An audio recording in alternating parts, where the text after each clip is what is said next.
Assalamualaikum warahmatullahi wabarakatuh. Sahabat semua, berjumpa lagi dengan saya Gus Anto Channel. Kali ini kita akan membahas tongkat Rasulullah menyembuhkan kelumpuhan. Tapi sebelum kita bahas lebih lanjut, tolong tonton sampai habis biar tidak gagal paham, dan jangan lupa subscribe dan nyalakan lonceng notifikasinya biar tidak ketinggalan info-info menarik dari channel ini. Alkisah, peristiwa ini diawali dengan datangnya seorang wanita yang menghadap Rasulullah dengan keadaan tangan yang lumpuh.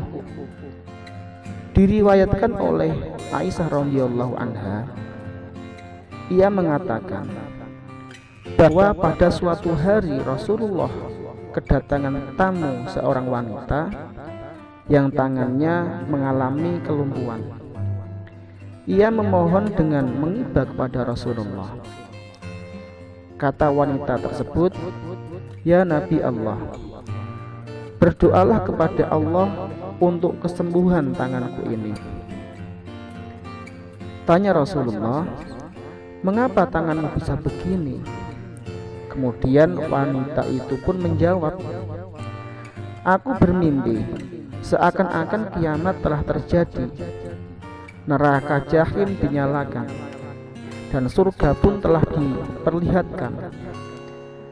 Dalam neraka Jahim tersebut, aku melihat ibuku yang sedang menggapai-gapai tangannya, dan pada tangan kanannya tergenggam sepotong gaji, sedang tangan kirinya memegang sepotong kain.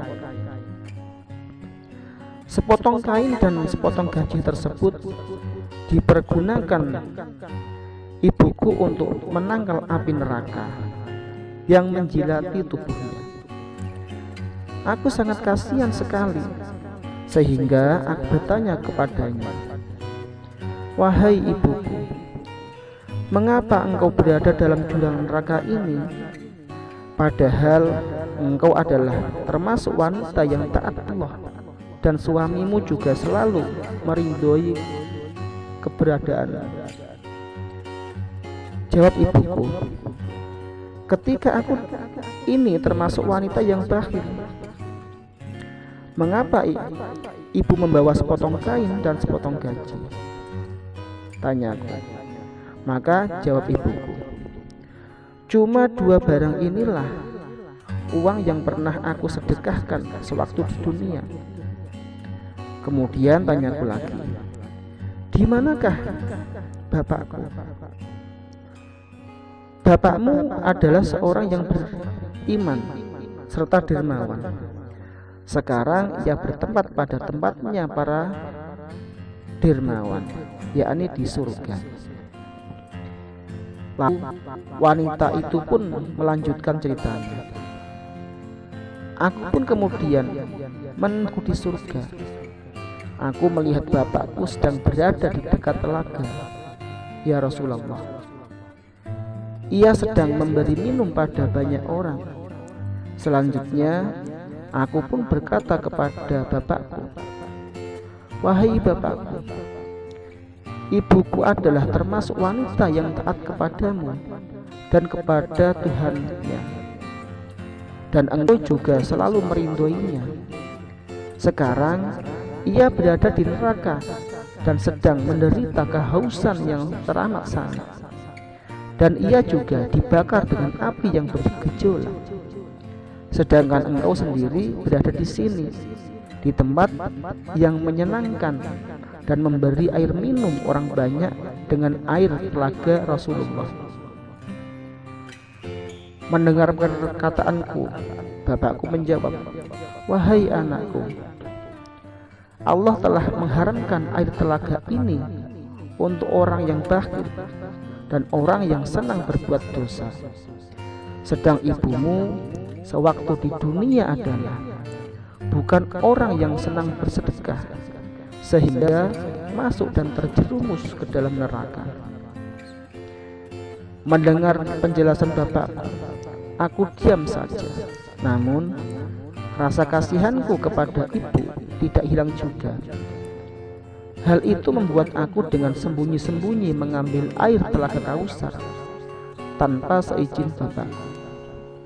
Lalu air tersebut aku serahkan kepada ibuku. Namun tiba-tiba aku mendengar suara berkata, "Semoga Allah melumpuhkan tanganmu karena engkau telah memberi minum kepada orang yang bakhil dan telah berbuat maksiat." Dari air telaga Rasulullah.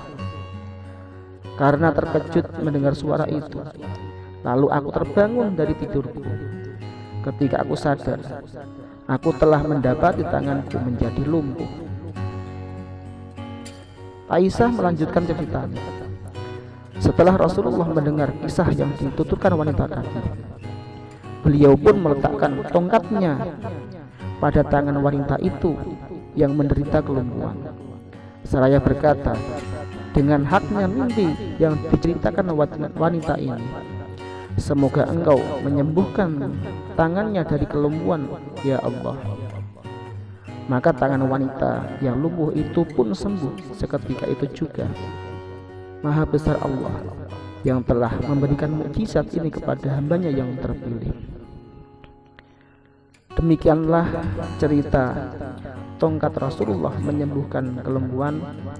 Semoga bermanfaat bagi kita semua, dan semoga kita termasuk orang-orang yang dermawan, sehingga orang yang mendapatkan air dari telaga Rasulullah SAW.